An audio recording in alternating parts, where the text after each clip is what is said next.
Hello, ನಮಸ್ಕಾರ. ನಾನು ಶಿವಮೊಗ್ಗ ವಿರೂಪಾಕ್ಷ ಮಾತನಾಡ್ತಾ ಇದ್ದೀನಿ. ಈಗ ಭಾಳ ದಿವಸಗಳಿಂದನೂ ಪೊಲೀಸ್ ವೆರಿಫಿಕೇಷನ್ ಅಂತ ಬಂದಿದೆ. ಎಜುಕೇಷನ್ ಸೊಸೈಟಿನವರು, ಎಜುಕೇಷನ್ನು ಇನ್ಸ್ಟಿಟ್ಯೂಷನ್ನವರು ಬಸ್ಸನ್ನಾಗಲಿ ಇನ್ನೊಂದು ವೆಹಿಕಲನ್ನು ಓಡಿಸ್ತಾ ಇರ್ತಾರೆ. ಅಲ್ಲಿ ಡ್ರೈವರ್ ಇರ್ತಾರೆ, ಕ್ಲೀನರ್ ಇರ್ತಾರೆ, ಆಮೇಲೆ ಆಯೋಗಳು ಇರ್ತಾರೆ. ಅವರಿಗೆಲ್ಲ ಪೊಲೀಸ್ ವೆರಿಫಿಕೇಷನ್ ಆಗಬೇಕು.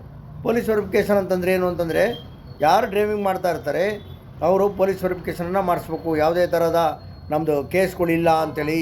ಆದ್ದರಿಂದ ದಯಮಾಡಿ ಎಲ್ಲ ರೀತಿಯ ಜಾಬಿಗೆ ಮತ್ತು ಅನುಕಂಪದ ಜಾಬ್ಗಳಿಗೆ ಪೊಲೀಸ್ ಜಾಬ್ ವೆರಿಫಿಕೇಷನ್ ಸರ್ಟಿಫಿಕೇಟನ್ನು ನೀವೆಲ್ಲ ಮಾಡಿಸ್ಕೊಬೇಕು.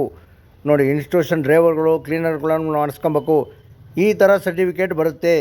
ನಮ್ಮ SDP ಸರ್ವಿಸ್ ಸೆಂಟ್ರಲ್ಲೇ ವೆರಿಫಿಕೇಷನ್ ಆದಮೇಲೆ ಸರ್ಟಿಫಿಕೇಟ್ ಕೊಡ್ತೀವಿ. ನೋಡಿ, ಸಿಟಿ ಬಸ್ಗಳಿಗೆ ಮತ್ತು JCB ಡ್ರೈವರ್ಗಳಿಗೂ ಪೊಲೀಸ್ ವೆರಿಫಿಕೇಷನ್ ಮಾಡಿದರೆ ಸರ್ಕಾರದವ್ರು ಭಾಳ ಅನುಕೂಲ ಆಗುತ್ತೆ. ಪೊಲೀಸ್ ವೆರಿಫಿಕೇಷನ್ಗೆ ಬೇಕಾಗಿರ್ತಕ್ಕಂಥ ದಾಖಲೆಗಳು, ಯಾರು ಡ್ರೈವರ್ ಇರ್ತಾರೆ, ಯಾರು ಕ್ಲೀನರ್ ಇರ್ತಾರೆ, ಯಾರು ಆಯಾ ಇರ್ತಾರೆ ಅವ್ರದ್ದು ಆಧಾರ್ ಕಾರ್ಡ್ ಬೇಕು, ಒಂದು ಪಾಸ್ಪೋರ್ಟ್ ಸೈಜ್ ಫೋಟೋ ಬೇಕು, ಆಮೇಲೆ ಅವ್ರದ್ದು ಆಧಾರ್ ಕಾರ್ಡ್ನಲ್ಲಿರ್ತಕ್ಕಂಥ ಮೊಬೈಲನ್ನು ತರಬೇಕು. ಅದಕ್ಕೆ OTP ಎಲ್ಲ ಬರುತ್ತೆ.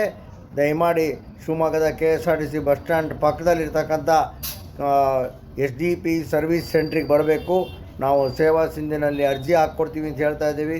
ಪೋದಾರ್ ಸ್ಕೂಲು ವಗೇರೆನವರು, ಇದು ಪೆಟ್ರೋಲ್ ಟ್ಯಾಂಕರ್ನವರೆಲ್ಲ ಈಗಾಗಲೇ 3-4 ವರ್ಷದಿಂದ ಪೊಲೀಸ್ ವೆರಿಫಿಕೇಷನ್ ಮಾಡಿಸ್ಕೊಂಡು ಹೋಗ್ತಾ ಇದ್ದಾರೆ. ನೀವು ಎಲ್ಲ ಮಾಡಿಸ್ಕೊಂಡು ಹೋಗಿ ಅಂತೇಳಿ ನಾನು ವಿನಂತಿಯನ್ನು ಮಾಡ್ಕೊತಾ ಇದ್ದೀನಿ. ನಮಸ್ಕಾರಗಳು.